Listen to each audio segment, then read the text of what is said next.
আজকের এত মজার একটা রেসিপি নিয়ে আসলাম, যেটা খেলে বারবার খেতে ইচ্ছে করবে। কারণ একই টাইপের ভর্তা খেতে খেতে যখন আমরা বোরিং হয়ে যাই, তখন কিন্তু এই ধরনের ইউনিক একটা রেসিপি থাকলে ভাত কিন্তু একটু বেশিই লাগবে। আর এর জন্য লাগবে এই যে বেগুন, তারপর আলু আর টমেটোটা কিন্তু একদম লাগবেই লাগবে। এখানে অনেকগুলো মরিচ আমি সুন্দর করে তেলে ভেজে নিয়েছি। আর এই যে দেখেন, হলুদ মরিচ লবণ দিয়ে এটা সুন্দর করে ভেজে নিব।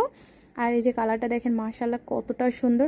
এটা একদম নিবু নিবু আছে, সেদ্ধ হয়ে যাবে। আলুটা কিন্তু আমি আগে সেদ্ধ করিনি, এখানেই তেলে ভাজি করে নিব। আর এমন সুন্দর করে ভাজি করব, একদম লাল লাল করে ভাজি করব, খেতে কিন্তু তাহলে অনেক বেশি ভালো লাগে।